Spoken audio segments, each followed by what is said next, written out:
Channel کو subscribe کریں اور بیل کے آئیکن پر پریس کر دیجئے تاکہ ہر نئی ویڈیو سب سے پہلے آپ حاصل کر سکیں۔ ایک بار درود پاک پڑھ کے کمنٹس میں اللہ لکھتے ہیں۔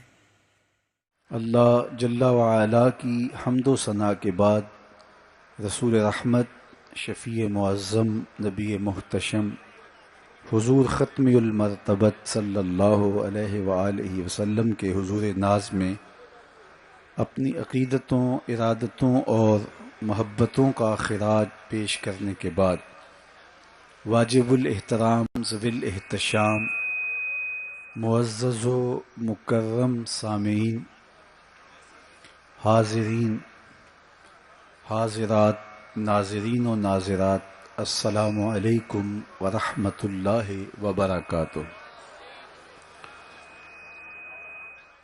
مجھے اس بات کا شدت سے احساس ہے کہ یہ گراؤنڈ تنگ پڑ گئی ہے اور باہر سڑک سے ہم جس طرح گزر کے آئے ہیں آپ لوگوں کو بیٹھنے میں دقت محسوس ہو رہی ہے، لیکن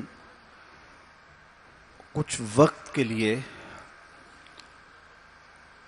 نظم و ضبط کے ساتھ اگر آپ تشریف رکھیں گے، مشکل سہنے کے باوجود ایک دوسرے کو راحت پہنچانے کی کوشش کریں گے اور اپنی توجہات کو میری جانب مبذول کریں گے تو آج کے اس اجتماع کا مقصد حاصل ہوگا۔ کہیں یہ قیمتی وقت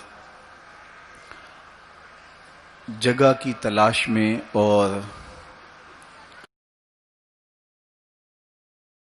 بسر نہ ہو جائے، جہاں جگہ ملی ہے کھڑے ہیں، بیٹھے ہیں، آواز اگر پہنچ رہی ہے تو اپنی توجہات کو میری جانب کر لیں۔ آج کی بابرکت شب جس کے دامن میں اتنی برکتیں ہیں کہ ہم اپنے دامن ہی تنگ پاتے ہیں، اپنی جولیاں ہی چھوٹی سمجھتے ہیں اور انوار ہیں کہ اتر رہے ہیں، دلوں کی دنیا حضور کی محبت سے سرشار ہے۔ اور آج ہمیں خوشی کیوں نہ ہو، آج کی شب میرے اور آپ کے آقا و مولا وہاں تک پہنچے ہیں جہاں کسی کا خیال بھی نہیں پہنچ سکتا۔ کوئی فلک تے رہ یار گیا، کوئی جا سدرا تے ہار گیا، ایک کالیاں زلفاں والا سی جڑا عرش تو بھی لنگ پار گیا۔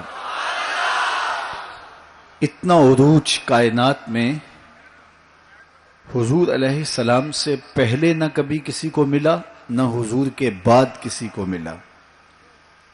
وہ بلندیاں، وہ رفعتیں، وہ وسعتیں، وہ شان و شوکت، وہ عزت، وہ عظمت، وہ رفعت ان کا مقسوم ہوا جو انہی کا ہی حصہ ہے۔ اور اللہ تعالیٰ جل شانہ نے اتنا نوازا کہ کوئی کمی باقی نہیں رہی، اور حضور کے صدقے سے اس امت کو بھی نواز دیا گیا، بخشش کا وعدہ دے کر اس امت کے لیے 50 نمازوں کا تحفہ دے کے جو بعد میں سمٹ کے 5 رہ گئیں، اور خواتین میں سورہ بقرہ عطا کر کے اس امت کے دردوں کا درمان کیا اور انہیں سکون اور قرار کی دولت نصیب فرمائی۔ کتاب رحمت قرآن مجید اس واقعہ کو بہت شان و شوکت کے ساتھ بیان کیا ہے کہ وہ ذات پاک ہے جس نے اپنے عبد خاص کو، عبد مکرم کو رات کے مختصر حصے میں مسجد حرام سے مسجد خاص تک، مسجد اقصی تک سیر کرائی تاکہ وہ اپنے عبد خاص کو، اپنے بندہ خاص کو اپنی قدرت کی نشانیاں دکھائے۔ وہ مسجد اقصی جس کے اطراف میں رحمتیں برستی ہیں، انوار اترتے ہیں اور برکات کا نزول ہوتا ہے، اور پھر مسجد اقصی سے لے کر آسمان تک، اور آسمان سے سدرہ تک، اور سدرہ سے جہاں تک میرے رب نے چاہا اپنے محبوب کو سیر کرائی اور قدرت کے نشانات دکھائے، جنت کی سیر کروائی، حضور نے دوزخ کا ملاحظہ کیا، مسجد اقصی میں نبیوں کی امامت کروائی، بیت المعمور میں اللہ کے محبوب کی جلوہ گری ہوئی، انبیاء علیہم السلام سے ملاقاتیں ہوئیں، اور سب سے بڑھ کر اللہ نے اپنے محبوب کو اپنا دیدار عطا فرمایا۔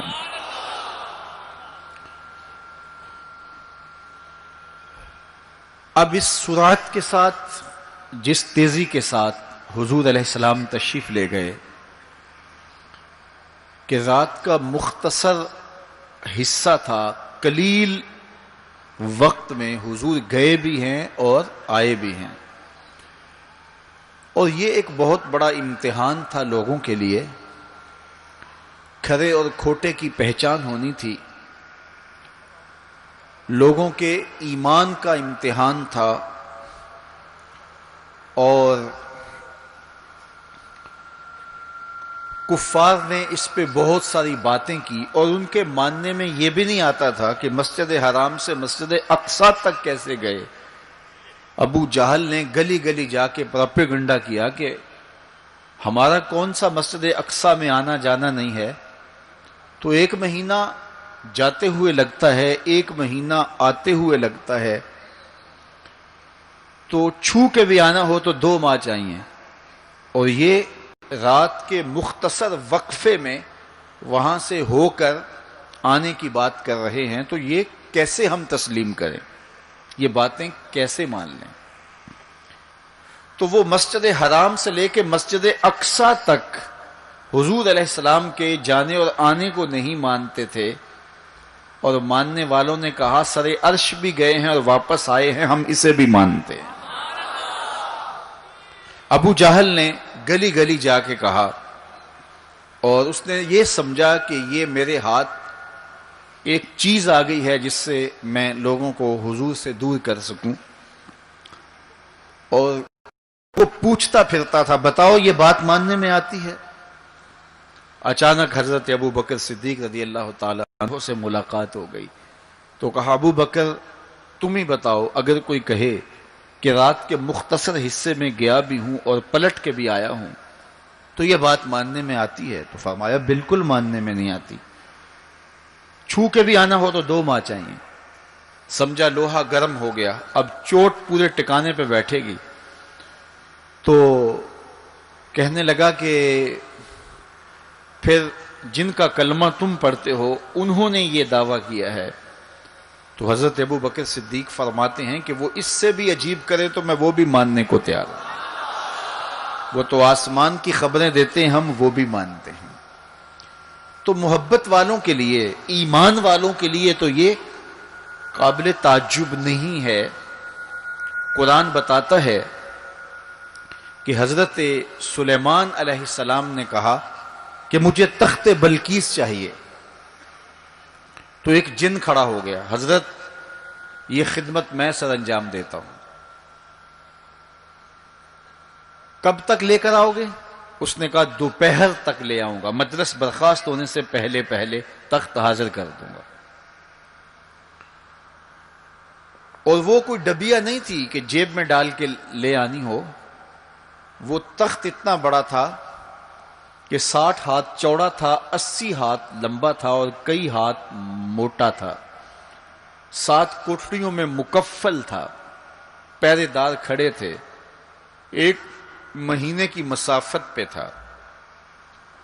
اس کو جیب میں بھی ڈال کے لانا ہو تو پھر بھی 2 ماہ چاہیے، لیکن وہ اتنا بڑا تخت، اس کو وہاں سے لانا کوئی تماشائے لبے بام تو نہیں تھا۔ لیکن جن نے کہا حضرت میں مجلس برخاست ہونے سے پہلے پہلے وہ تخت حاضر کر دیتا ہوں۔ قرآن نے ساری تفصیل سورہ النمل میں بیان کی۔ اب کتنی بڑی پیشکش تھی، لیکن حضرت سلیمان نے کہا نہیں، مجھے اس سے بھی پہلے چاہیے۔ پھر وہ اٹھا جس کے سینے میں کتاب اللہ کا علم تھا۔ قال الذی عندہ علم من الکتاب۔ مفسرین نے ان کا نام آصب بن برخیہ بتایا ہے، جو حضرت سلیمان کا صحابی تھا۔ اس نے کہا حضرت میں یہ سعادت اپنے ذمے لینا چاہتا ہوں، آپ کو اگر جلدی چاہیے تو میں لے آتا ہوں۔ تو آپ نے فرمایا وہ تو دوپہر تک کا ٹائم دے رہا، بتاؤ تم کب لاؤ گے؟ تو وہ شخص جو زبور کا عالم تھا اور حضرت سلیمان علیہ السلام کا صحابی تھا، وہ بولا انا آتی کا بہی قبل ان یرتد الیک طرفک، حضور آپ آنکھ بعد میں جھپکیں گے، تخت پہلے حاضر ہوگا۔ اور حضرت سلیمان نے ابھی آنکھ جھپکی نہیں تھی، تخت سامنے پڑا ہوا تھا۔ بے ساختہ پکارا ھذا من فضل ربی، یہ میرے رب کا فضل ہے کہ جس نے میرے ماننے والے کو یہ روحانی طاقت اور توانائی نصیب کر دی۔ میں آپ سے کہتا ہوں کہ حضرت سلیمان کے امتی کی یہ شان ہے کہ 1 مہینے کی مسافت پر پڑا ہوا تخت آنکھ جھپکنے سے پہلے حاضر کر دیتا ہے، اور خود سلیمان مقتدی بن کے مسجد اقصی میں جس امام کے پیچھے کھڑے ہوں، اس امام کی شان کا عالم کیا ہوگا، ان کی رفعتوں کا عالم کیا ہوگا۔ تو یہ ایک امتحان ہے معراج، اور میرے اور آپ کے آقا و مولا کی عظمتوں کو ماننے والوں نے کہا کہ یہ بعید نہیں ہے، اللہ اپنے محبوب علیہ السلام کو جہاں چاہے جتنے وقت میں چاہے لے جا بھی سکتا ہے، اور اللہ کی دی ہوئی طاقت سے محبوب واپس پلٹ کے آ بھی سکتے ہیں۔ لوگوں نے یہ کہا کہ جسم اتنی سرعت کے ساتھ اگر محو سفر ہو تو تحلیل ہو جائے، تو میاں تخت سلیمان تحلیل نہیں ہوا، اور یہ حضرت سلیمان کے مقتدی کی تخت بلقیس جو ہے وہ تحلیل نہیں ہوا، اور یہ حضرت سلیمان کے مقتدی کی روحانی قوتوں کا کرشمہ ہے۔ تو جب ان کے مقتدی کی قوتوں کا یہ کرشمہ ہے تو ان کے امام کی طاقتوں کا عالم کیا ہوگا اور رفعتوں کا عالم کیا ہوگا۔ باقی یہ دعویٰ میرے رب کا ہے، سبحان الذی اسری بعبدہ، وہ ذات پاک ہے جس نے اپنے عبد خاص کو سیر کرائی۔ اور پھر دنیا ورطہ حیرت میں ہے کہ اتنے مختصر حصے میں، اتنے قلیل وقت میں کیسے گئے اور کیسے پلٹ کے آئے۔ اور میرے رب نے کہا کہ سن لو، یہ میرے محبوب کا سفر نہیں ہے، یہ میرے محبوب کی سیر ہے۔ سبحان الذی اسری، یہ میرے محبوب کا سفر نہیں ہے، یہ میرے محبوب کی سیر ہے۔ اور آپ جانتے ہیں سفر اور سیر میں فرق، سفر تیزی کے ساتھ کیا جاتا ہے۔ میں اب جو فاصلہ طے کر کے آیا ہوں، تو اگر میں سیر کی غرض سے یہاں آتا تو مجھے 2 گھنٹے لگتے، اور اگر میں گاڑی پہ بھی آتا تو پھر بھی مجھے کم از کم پونا گھنٹہ چاہیے تھا، لیکن میں 15-20 منٹ میں یہاں پہنچنے کی کوشش کی ہے، کیونکہ میری نگاہ میں ایک ہدف تھا کہ میں نے دیے گئے وقت کے مطابق یہاں پہنچنا ہے۔ وہ تو باہر بے تحاشا رش نہ ہوتا تو میں وقت سے 5 منٹ پہلے ہی پہنچ پاتا۔ تو میں دائیں بائیں سے بے نیاز ہو کے اپنی منزل پہ نگاہیں گاڑے ہوئے سرپٹ دوڑ رہا تھا اور یہاں تک آ پہنچا۔ لیکن سیر جو ہوتی ہے اس میں ہر منظر پہ رکا جاتا ہے، ٹھہرا جاتا ہے، کوئی نظارہ ہو تو اس سے لطف اندوز ہوا جاتا ہے۔ اب اتنی سرعت کے ساتھ گئے اور واپس پلٹ کے آئے، میرا رب کہتا ہے یہ میرے محبوب کا سفر نہیں تھا، یہ میرے محبوب کی سیر تھی۔ کیا سمجھو گے میرے محبوب کو؟ جس کی سیر تمہاری سمجھ میں نہیں آتی، اگر وہ سفر کرے تو پھر کیسے سمجھو گے؟ یہ تو ابھی سیر ہے اور تم ورطہ حیرت میں ہو، کیسے گئے، کیسے آئے۔ عقل والے کہتے ہیں کہ زمین، سطح زمین سے لے کر 44 میل تک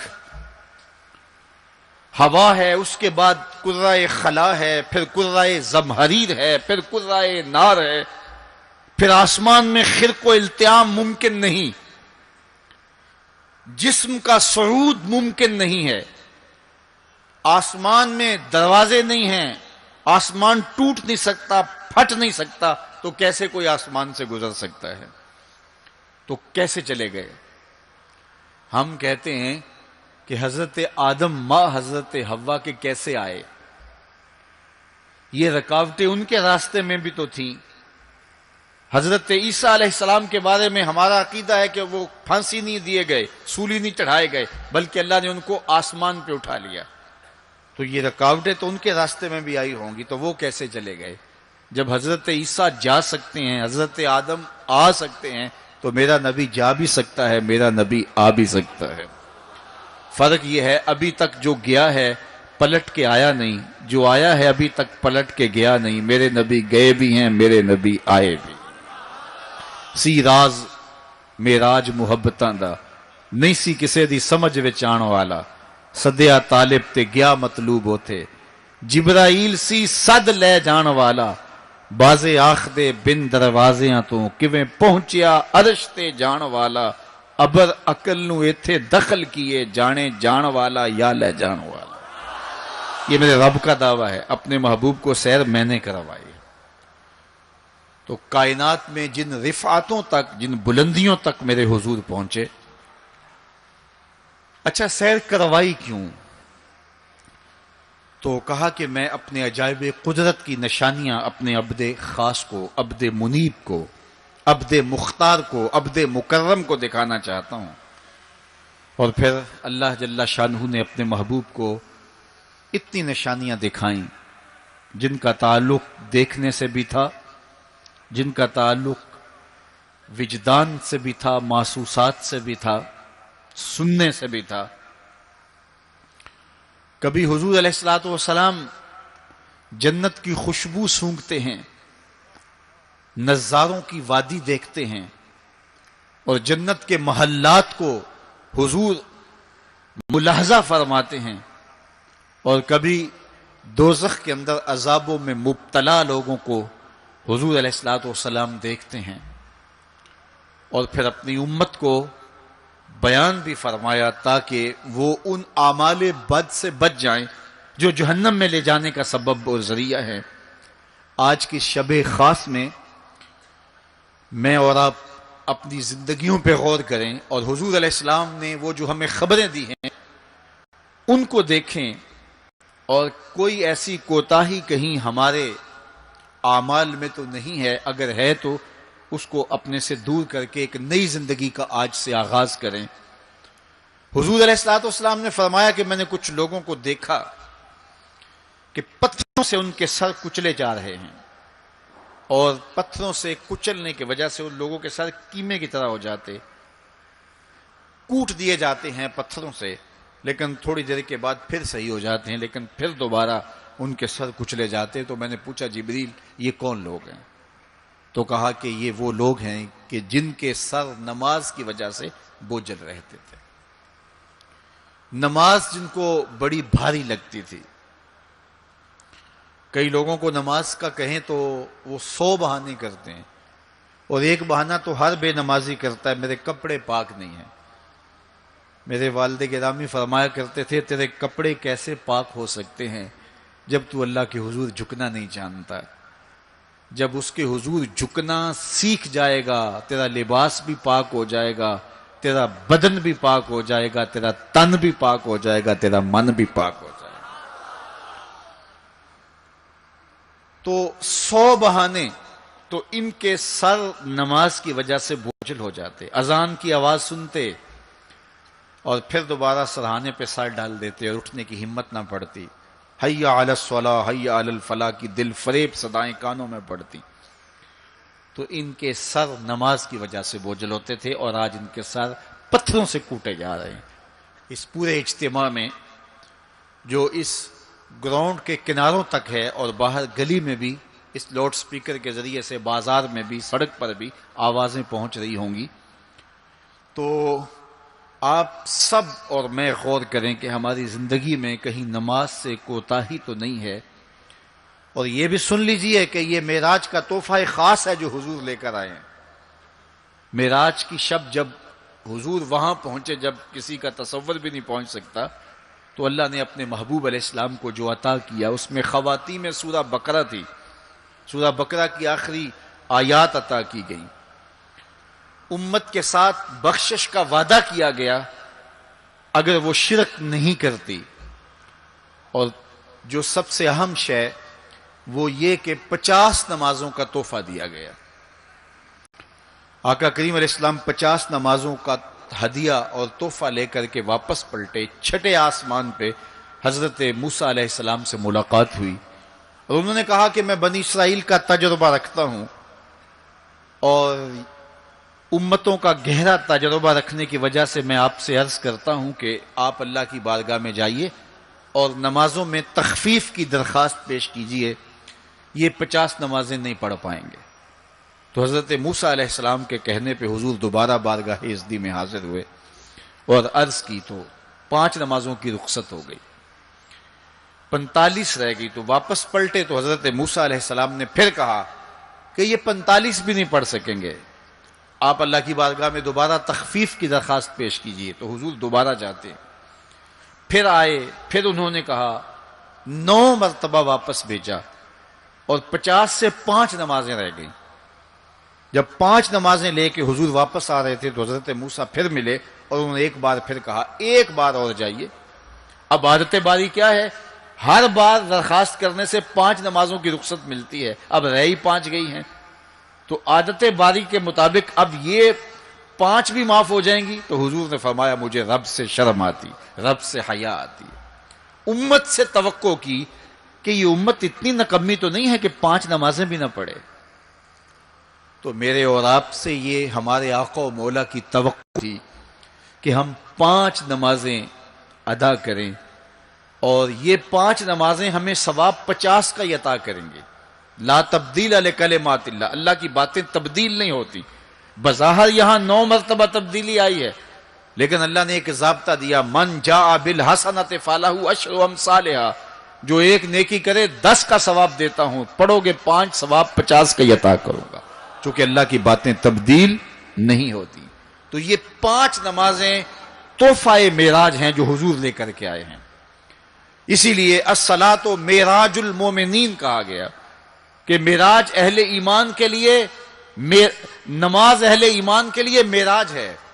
حضور کا معراج تو یہ کہ رخ مالک سے پردے اٹھے اور دیدار الہی کیا، اور وہاں تک پہنچے جہاں کسی کا تصور بھی نہیں پہنچ سکتا۔ لیکن اس امت کے لیے معراج یہ ہے کہ جب وہ پیشانی سجدے میں رکھ کے سبحان ربی الاعلیٰ کہتی ہے، اتنی رحمتیں برستی ہیں کہ اگر لوگوں کو پتہ چل جائے کہ ہم جب سجدے میں ہوتے ہیں تو کتنی رحمتیں برستی ہیں، تو وہ سجدے سے ساری نہ اٹھائیں، اتنی رحمتوں کا نزول ہوتا ہے۔ اس لیے اس امت کا معراج یہ ہے کہ یہ 5 گانا نماز شعار زندگی بنا لے، کبھی بھی نماز قضا نہ ہونے دے، اپنی زندگی میں نمازوں کو اس طرح شامل کرے کہ نماز کا وقت آئے تو بے چینی ہو کہ نماز کی ادائیگی ہو، اور ایک نماز کے بعد دوسری نماز کا انتظار کرنے لگ جائیں۔ میرے اور آپ کے آقا و مولا نے فرمایا، مجھے تمہاری دنیا سے صرف 3 چیزیں پسند ہے، حبب الی من دنیاکم ثلاث، تمہاری دنیا سے صرف 3 چیزیں پسند ہے، خوشبو، پاکیزہ عورتیں، اور میری آنکھوں کی ٹھنڈک نماز میں رکھی گئی۔ حضور نماز کو آنکھوں کی ٹھنڈک قرار دیں، اور فرمایا بلال حبشی کو جب اذان کے لیے کہتے تو یہ فرماتے، ارحنا یا بلال، بلال اٹھو اور ہمارے سینے کو راحت پہنچا دو۔ تو نماز سے حضور کے قلب کو، حضور کے سینے کو راحت پہنچتی تھی۔ میں اور آپ جتنے لوگ یہاں آئے ہیں، اور جس ہجوم کے ساتھ، جس شوق کے ساتھ، جس ولولے کے ساتھ اور جس محبت کے ساتھ آئے ہیں، یقیناً آپ اور میں حضور کو راضی کرنے آئے ہیں، اپنے رب کو راضی کرنے آئے ہیں، آقا دو عالم کی رضا کے حصول کے لیے ہم آئے ہیں۔ تو حضور کی رضا کے طالب بن کے آج کے اس اجتماع میں آنے والوں، اگر تم چاہتے ہو کہ حضور ہم سے راضی ہو جائیں، تو اگر بدقسمتی سے کوئی بے نمازی ہے تو آج عزم کر کے جائے کہ آج کے بعد نماز نہیں چھوڑوں گا، اللہ کے رسول راضی ہو جائیں گے انشاءاللہ۔ چونکہ حضور نے نماز کو اپنی آنکھوں کی ٹھنڈک قرار دیا ہے، اپنے دل کا قرار نماز کو قرار دیا۔ ارحنا یا بلال، بلال ہمیں راحت پہنچا دو اذان دے کے، تو یہ حضور کے لیے راحت کا سبب تھا۔ تو 5 گانا نماز شعار زندگی رکھیں، اور جنہیں نماز نصیب ہے وہ یہ سمجھیں کہ نماز معراج المومنین ہے، تو پھر ہمیں سجدے میں اس کی لذت کیوں نصیب نہیں ہوتی؟ تو وہ اپنے خیالات کو قابو میں کریں، اپنی نماز میں یکسو ہو جائیں۔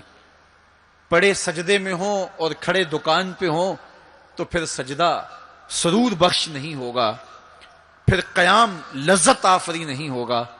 تو اپنی نماز کو اس قدر یکسو کر لو کہ جب تم سجدے میں ہو، قیام میں ہو، رکوع میں ہو، تو سجدے، قیام اور رکوع کی لذت تمہیں حاصل ہو رہی ہو، تو پھر معراج کی لذتیں تمہیں نماز میں نصیب ہوں گی اور قرار نصیب ہوگا۔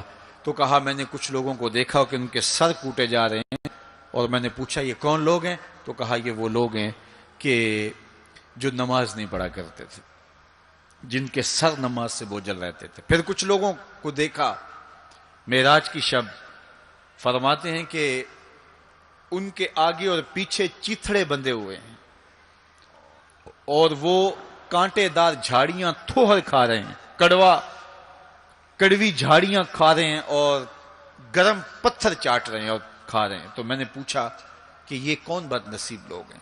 تو کہا یہ وہ لوگ ہیں جو اپنے مال کا صدقہ نہیں دیا کرتے تھے۔ مال کی زکوٰۃ نہ ادا کرنے والے سخت عذاب میں مبتلا ہوں گے اور اللہ کے قہر و غضب کا شکار ہوں گے۔ اور پھر فرمایا میں نے ایسے لوگوں کو بھی دیکھا کہ جن کے سامنے انواع و اقسام کے کھانے پڑے ہوئے ہیں، ہنڈیا کے اندر اچھے تازہ اور خوشبودار ماکولات موجود ہیں، لیکن وہ ان کو نہیں لے رہے، بلکہ بدبودار سڑا ہوا گوشت کہیں پڑا ہے اور وہ اس کو اٹھا کے کھا رہے ہیں۔ تو مجھے حیرت ہوئی، تو میں نے جبریل سے پوچھا کہ یہ کون بد نصیب لوگ ہیں کہ ان کے سامنے بھنا ہوا تازہ گوشت موجود ہے، خوشبودار گوشت موجود ہے، لیکن یہ اس بدبودار اور متعفن میں ہاتھ مار رہے ہیں۔ تو کہا یہ آپ کی امت کے وہ بد نصیب لوگ ہیں کہ جن کو پاک طاہر اور پاکیزہ بیویاں میسر تھیں، لیکن اس کے باوجود وہ ناپاک عورتوں کے بستروں پہ راتیں بسر کرتے تھے۔ دور موجود کے اندر برائی اور بدی تیزی کے ساتھ پھیلتی چلی جا رہی ہے، اور جدید ذرائع ابلاغ نے، جس میں سوشل میڈیا پیش ہے، آنکھوں سے حیا تو چھین ہی لیا ہے، خیالوں کی پاکیزگی تو چھین ہی لی ہے، عصمت کے جوہر پر اتنی تیزی سے یہ آلات حملہ آور ہیں کہ اپنی نئی نسلوں کو بچانا اور ان کی حفاظت کرنا بہت ضروری ہو گیا ہے۔ میری اور آپ کی ذمہ داری ہے کہ ہم اپنی اولادوں پر گہری نظر رکھیں اور ان کی حفاظت کریں، چونکہ اگر عصمت کا جوہر محفوظ نہ رہا تو پھر پلے کچھ بھی نہیں رہا، اگر آبرو سلامت نہیں رہی تو پھر پلے کچھ بھی نہیں رہا۔ قیامت کے دن ان لوگوں کو اس صورت کے اندر لایا جائے گا کہ وہ یہ غلیظ کھانے کھا رہے ہوں گے، اور ذلت اور رسوائی کی وہ زندگی ان کو سہنا پڑے گی، اور اللہ کے قہر و غضب کا شکار ہونا پڑے گا۔ اپنی خلوت کو اور اپنی جلوت کو پاکیزہ رکھنے کی کوشش کرو، اور اللہ کی رضا اپنا مقصود زندگی بنا لو۔ وہ آنکھ جو غیر محرم کو شہوت کی نظر سے دیکھتی ہے، قیامت کے دن جہنم کی آگ سے بھر دی جائے گی۔ اپنے خیالوں کو بھی پاکیزہ کرو، اپنی سوچوں کو بھی پاکیزہ کرو، اور اپنی زندگی کی ایک ایک ساعت کو اپنے مالک کے حضور پیش کرو، اور اللہ سے توفیق مانگو خیر کی اور برکت اور رحمت کی۔ جب انسان کی نگاہ پاک نہیں رہتی تو خیال پراگندہ ہوتے ہیں، خیالات کی ناپاکیزگی اس کی عصمت کے جوہر پہ حملہ آور ہوتی ہے، اور شیطان کے لیے یہ بڑی خوشی کی بات ہے کہ کوئی نوجوان اپنی عصمت اور اپنی آبرو کو داؤ پہ لگا دے۔ تو دور موجود کے اندر یہ فتنہ تیزی کے ساتھ بڑھتا چلا جا رہا ہے، اس میں ہماری معاشرت کی ناہمواریاں اور جدید ذرائع ابلاغ اور قرب قیامت کی وجہ سے فتنوں کا آسمان سے بارش کی طرح برسنا ہے، لیکن جو اپنے آپ کو بچا لے وہی سرخرو ہوگا، جو نہیں بچا پائے گا وہ اپنی دنیا اور آخرت برباد کر لے گا۔ اللہ کے محبوب نے ارشاد فرمایا کہ میں نے کچھ لوگوں کو دیکھا کہ ان کی زبانیں لوہے کی کینچیوں سے کاٹی جا رہی ہیں، آگ کی کینچیوں سے کاٹی جا رہی ہیں۔ دو روایات ہیں، لوہے کی کینچیوں سے اور آگ کی کینچیوں سے۔ تو میں نے پوچھا جبریل یہ کون لوگ ہیں؟ تو کہا حضور یہ آپ کی امت کے فتنہ پرور خطیب ہیں، جو کہا کرتے تھے ان کا اپنا وہ عمل نہیں ہوا کرتا تھا۔ لوگوں کے اندر فتنہ اور فساد بپا کرنے والے لوگ، جن کی زبان کی تلخیاں معاشروں کے اندر تفریق پیدا کرتی ہیں، بھائی بھائی سے لڑ پڑتا ہے، میاں بیوی کے درمیان تفریق پیدا کر دیتے ہیں، نفرت کی چنگاریاں ان کی زبان اگلتی ہے، اور ان کے لہجے لوگوں کے اندر تفریق، تشدد، افتراق اور فرقہ بندیاں پیدا کرتے ہیں۔ تو ایسے لوگ قیامت کے دن ان کی زبانیں لوہے کی کینچیوں سے کاٹ دی جائیں گی، جس کی صورت اللہ کے محبوب پہلے ہی ملاحظہ فرما چکے۔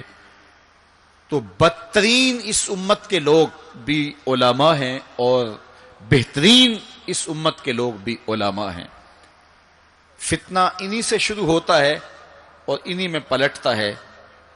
ان کے پاس بیٹھنے سے خیر ملتی ہے اگر وہ خیر کی راہوں کے مسافر ہوں، اور اگر یہ طبقہ خراب ہو جائے اور شر پہ اتر آ جائے، شر پہ اتر آئے، تو پھر سب سے زیادہ شر بھی انہی کے دامن سے پھوٹتی ہے۔ ان کی زبان جب زہر اگلنے لگے اور ان کے لفظ شعلے بن جائیں تو معاشرے بسم ہو کے رہ جاتے ہیں اور معاشرے جل کے خاشاک ہو جاتے ہیں۔ اس لیے خاص طور پہ اس طبقے کو اپنا ہمیشہ محاسبہ کرنے کی ضرورت ہے کہ ہمارے عمل سے، ہمارے رویے سے، طرز زندگی سے، ہماری گفتگو سے، ہمارے کسی لہجے سے کسی کے لیے تفریق، تشدد، افتراق اور لڑائی پیدا نہ ہو۔ تو یہ بات بہت ہی اہم ہے جو اللہ کے محبوب علیہ الصلوۃ والسلام نے بیان فرمائی۔ اللہ کے محبوب علیہ السلام فرماتے ہیں میں نے ایک منظر دیکھا کہ ایک سوراخ ہے، اس سے ایک بیل نکلتا ہے، نکلنے کے بعد دوبارہ گھسنے کی کوشش کرتا ہے لیکن گھس نہیں پاتا۔ تو میں نے جبریل سے پوچھا کہ یہ کیا ماجرا ہے؟ تو جبریل نے کہا کہ حضور یہ ان لوگوں کی مثال بیان کی ہے جو زبان سے بڑا بول نکال دیتے ہیں اور پھر دوبارہ اس کو لینا چاہتے ہیں تو پھر وہ واپسی نہیں ہو سکتی۔ بعض اوقات آپ کوئی ایسی بات کر دیتے ہیں جس سے فتنہ پھیلنا شروع ہو جاتا ہے، جس سے شر پھیلنا شروع ہو جاتی ہے، جس سے معاشرے کے اندر تشدد اور افتراق پیدا ہونا شروع ہو جاتا ہے، جس سے لوگ آپس میں الجھ پڑتے ہیں۔ تو آپ آرام سے زبان سے کوئی جملہ نکال دیتے ہیں لیکن بعد میں اس کو واپس لینا چاہیں لیکن وہ شر پھیل چکی ہوتی ہے۔ تو اسی لیے ہمارے بزرگوں نے ہمیں یہ کہا ہے کہ بولنے سے پہلے 100 مرتبہ بات کو تول لو، غور کر لو، فکر کر لو۔ کمان سے تیر نہ نکلا ہو، آپ کے پاس اختیار ہوتا ہے کہ جب چاہو اس کو پھینک لو، لیکن جب آپ کمان سے تیر چھوڑ چکے ہوں تو پھر آپ کا اختیار ختم ہو جاتا ہے۔ پھر وہ زخمی کرے، کسی کی موت کا سبب بنے، یا وہ تیر ضائع چلا جائے، پھر تمہارا اختیار نہیں ہوتا۔ تو بولنے سے قبل ضرور سوچو کہ میری زبان سے نکلا ہوا کوئی جملہ اس معاشرے پر کیا اثر پیدا کرے گا، اور جب زبان سے جملہ نکل گیا تو پھر آپ کے اختیار میں نہیں ہے۔ تو یہ بہت ضروری ہے۔ اس وقت ہر بندہ جو زبان میں آئے بول دیتا ہے، ہر بندے کو اس وقت بولنے کی جو لت ہے، اور آج کل تو وہ سوشل میڈیا کے اوپر جو من میں آیا تنہائی میں وہ لکھ دیا، اور لکھ کے معاشرے کے اندر لوگوں کے اندر وہ چیز وائرل کر دی، جس طرح کی تصویر چاہا ڈال دی، لیکن پھر بعد میں وہ آپ کے اختیار میں چیز نہیں رہتی ہے۔ بلکہ اب تو اتنے بخسیس اور اتنے نیچ فطرت کے لوگ بھی سوشل میڈیا پہ بیٹھے ہوئے ہیں. کسی زمانے کے اندر جو گندے مزاج کے لوگ ہوتے تھے وہ واش روم کے اندر بیٹھ کر کے چھپ کے اپنے خب سے باطن کا اظہار کرتے تھے اور واش روم کی دیواروں کے اوپر جو ان کے من میں غلاظت ہوتی وہ لکھ دیا کرتے تھے. پبلک واش رومز کے اندر ایسے مناظر آپ نے بھی دیکھے ہوں گے کہ انسانیت کا سر شرم سے جھک جاتا ہے. ایسے چھوٹی سوچ کے لوگ وہاں بیٹھ کر کے جو ہے وہ لکھ دیا کرتے تھے. اب وہی لوگ، ان کو ایک سوشل میڈیا کا پلیٹ فارم مل گیا ہے اور وہ یہاں اپنے بند کمرے میں جو چاہیں لکھ کے اس کے اوپر ڈال دیں، اور اس کی شر اور اس کا فساد اور اس کی غلاظت، اس کی گندگی کے چھینٹے کہاں کہاں تک پہنچتے ہیں ان کو اس سے غرض نہیں ہوتی. تو ایک ایک حرف جو زبان سے نکلتا ہے، تمہارے قلم سے نکلا ہوا ایک ایک جملہ، اس کا حساب ہونا ہے قیامت کے دن. ایک ایک چیز کے بارے میں پوچھا جائے گا. اور آج اگر تم سوشل میڈیا پہ کوئی بات چھوڑتے ہو یا کسی مجمع عام کے اندر کوئی بات کرتے ہو یا تنہائی کے اندر کوئی بات کرتے ہو اور پھر اس کی شر پھیلتی ہے، تو وہ شر تو پھر سفر کرتی رہے گی. تم اب وہ جملے کہنے چھوڑ بھی دو، تم اپنا وہ اکاؤنٹ بند بھی کر دو، لیکن وہ شر، وہ غلاظت، وہ گندگی، وہ چھینٹے جو اڑے تھے وہ آگے بڑھتے رہیں گے اور اس کا گناہ تمہارے نامہ اعمال میں، تمہارے کھاتے میں درج ہوتا رہے گا. حتیٰ کہ تم مر بھی گئے تو پھر بھی تمہارے نامہ اعمال کے اندر وہ سب کچھ اترتا رہے گا. اس لیے اپنے آپ کو محتاط کرنے کی ضرورت ہے اور اپنے ایک ایک لمحے کو محفوظ کرنے کی ضرورت ہے. اپنے وقت کو قیمتی جانو. اپنی زبان کو کھولنے سے قبل 100 بار سوچو کہ جو میں لفظ کہہ رہا ہوں وہ کیا مجھے کہنا چاہیے یا نہیں. میرے اور آپ کے آقا و مولا نے فرمایا جو اللہ اور پچھلے دن پر ایمان رکھتا ہے وہ خیر کی بات کہے ورنہ چپ رہے. اس کا چپ رہنا اس کے لیے بہتر ہے، اور اگر وہ کہنا چاہتا ہے تو وہ خیر کی بات کہے. تو فرمایا میں نے وہاں بیل نکلتے ہوئے دیکھا اور پھر دوبارہ گھسنا چاہتا ہے تو گھس نہیں پاتا.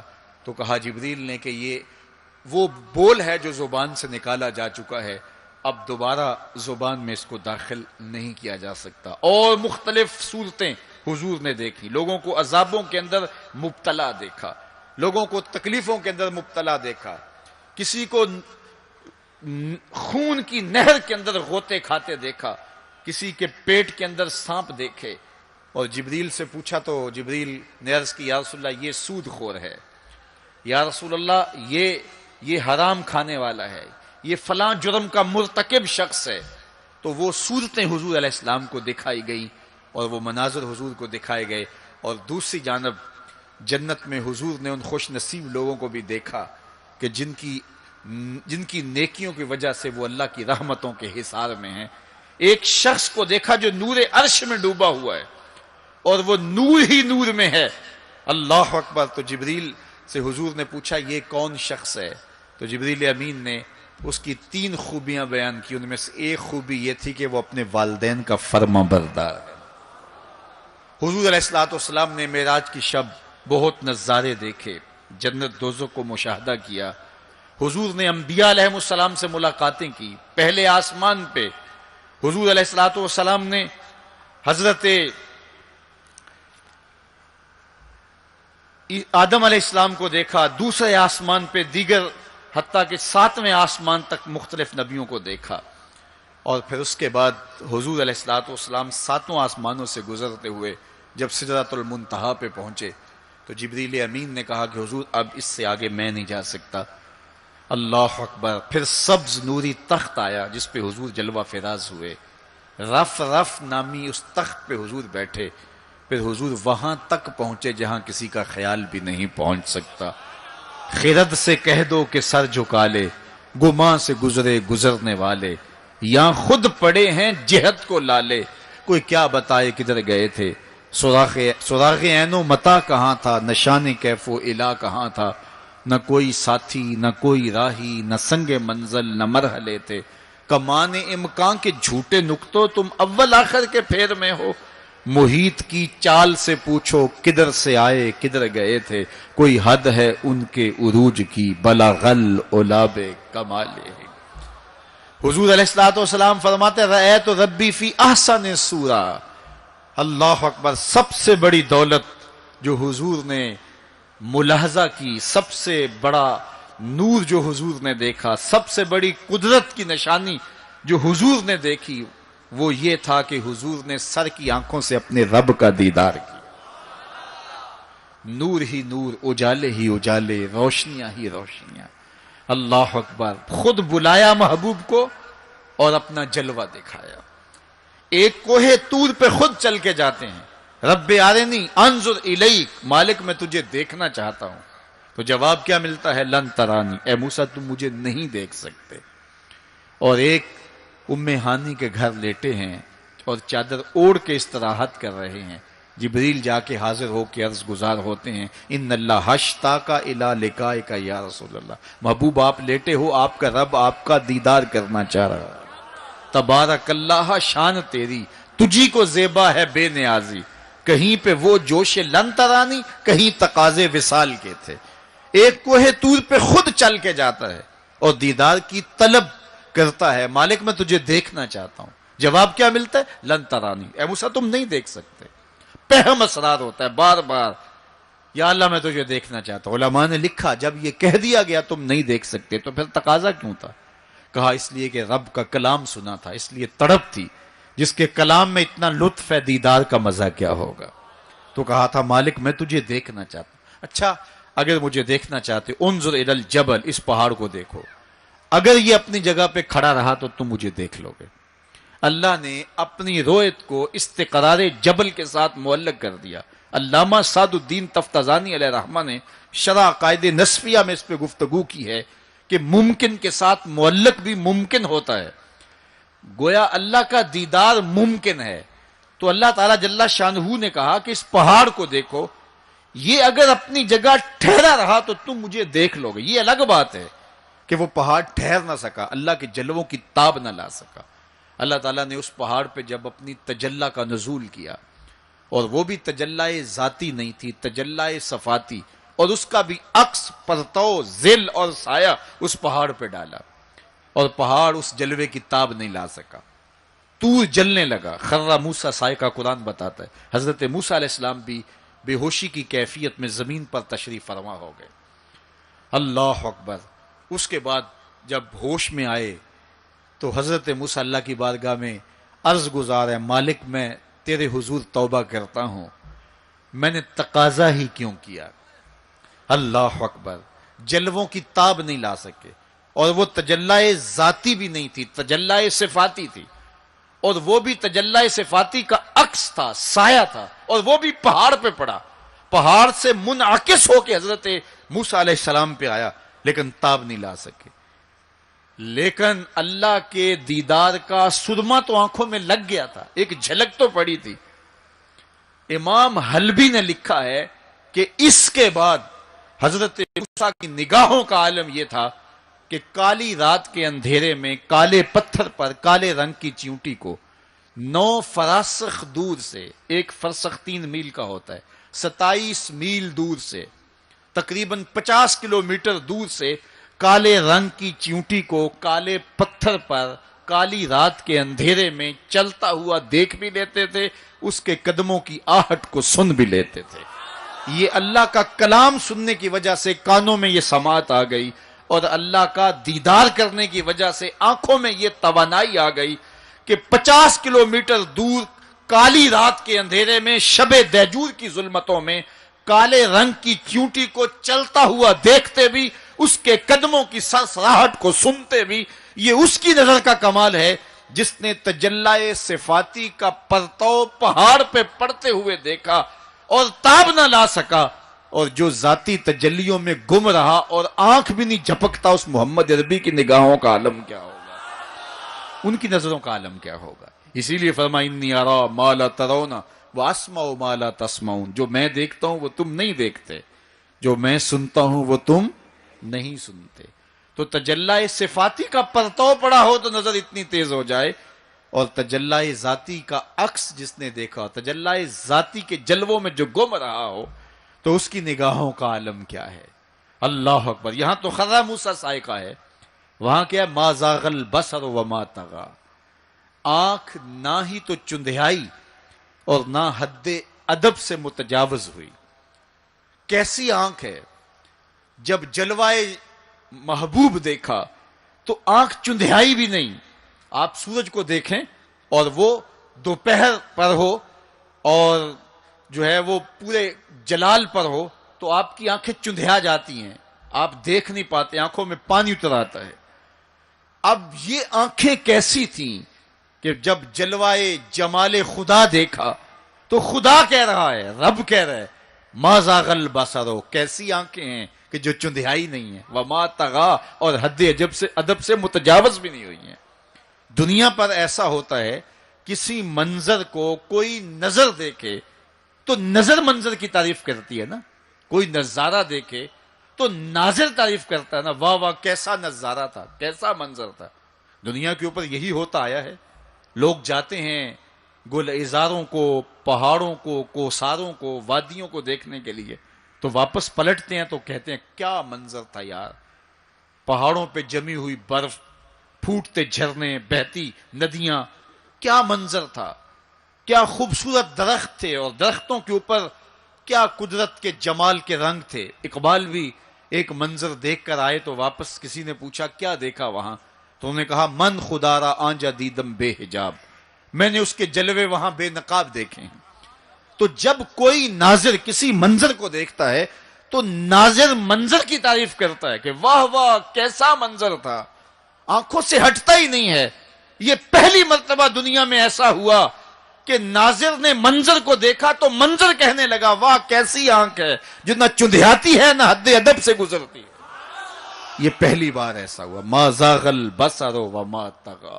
تو محبوب کریم نے، اللہ اکبر، اگر یہ کہا جائے کہ حضور کی روح نے معراج کیا تھا، یہ خواب دیکھی تھی، تو یہ آیت اس کی دلیل ہے کہ جب خواب دیکھی جاتی ہے تو یہ آنکھیں بند ہوتی ہیں.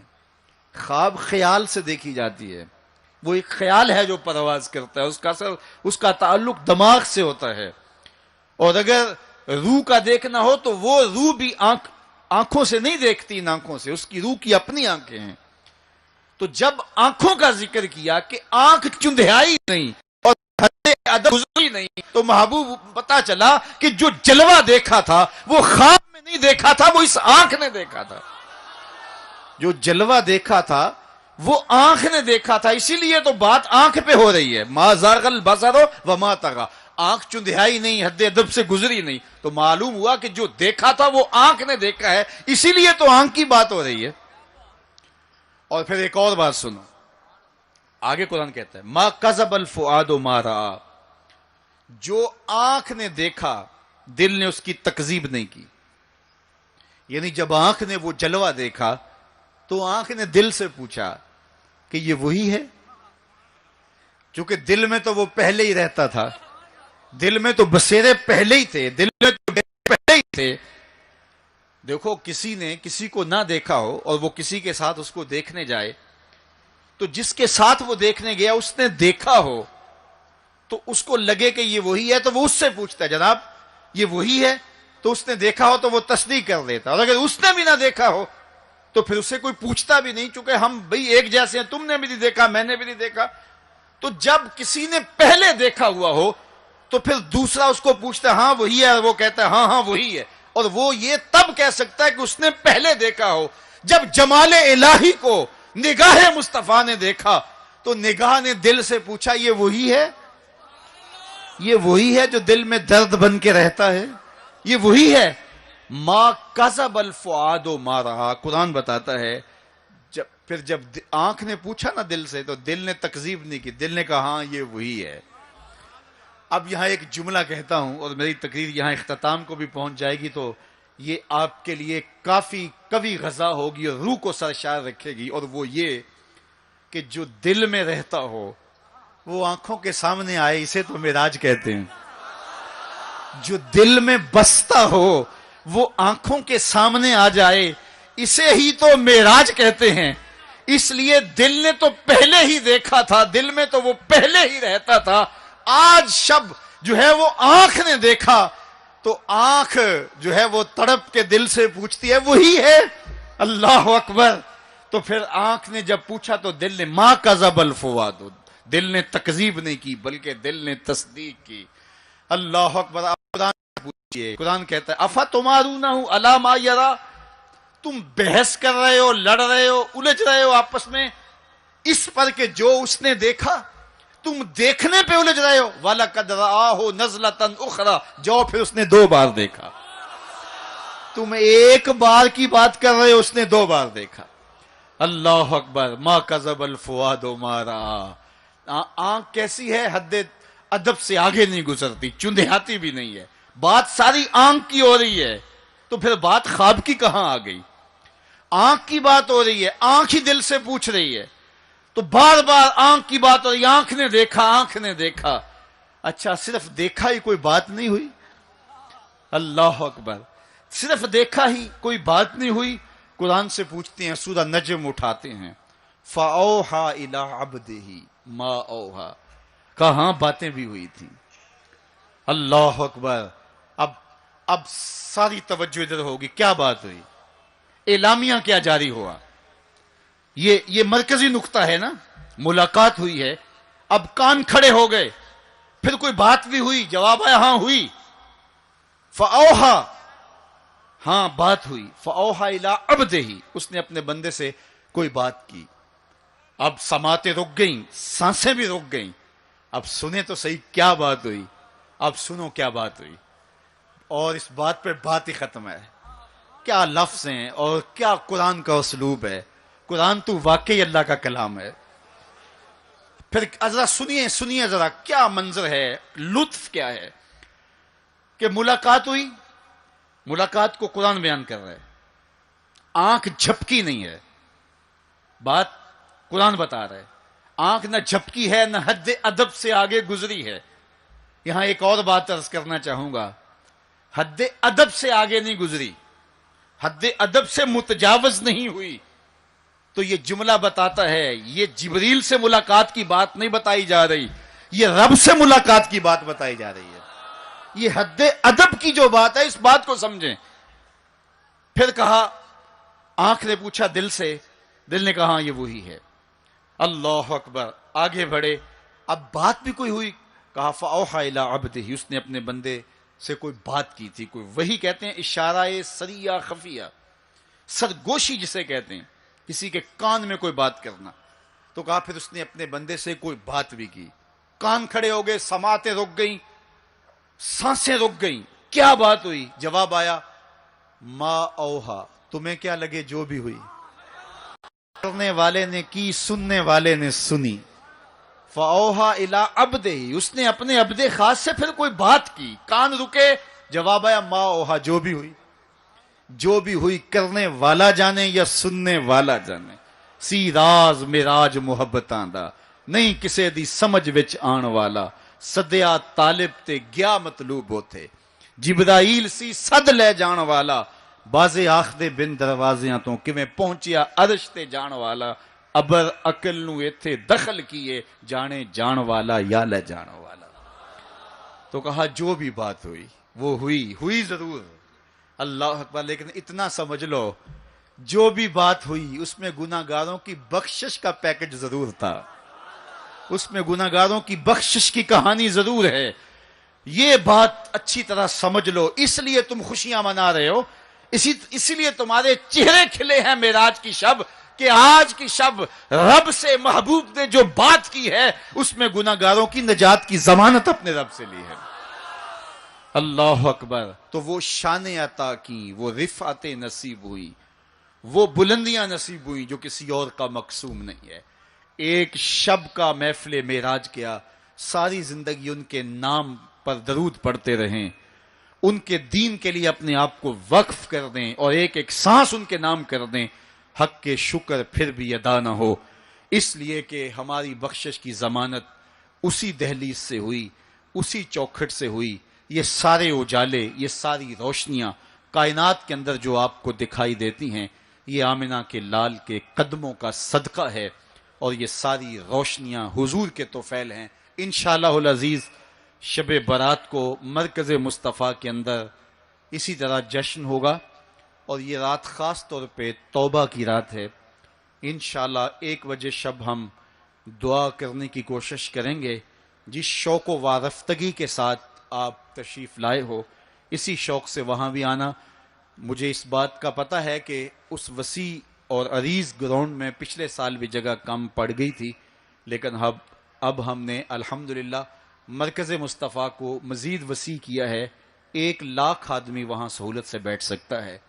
تو انشاءاللہ العزیز یہ 14 اور 15 شعبان کے درمیانی شب آپ کا وہاں انتظار کریں گے۔ اب بارگاہ رسالت مآب میں سلام پیش کیا جائے گا، سلام کے بعد دعا ہوگی۔ دعا عبادت کا مغز ہے، اس میں سارے لوگ شریک ہو کے جائیں۔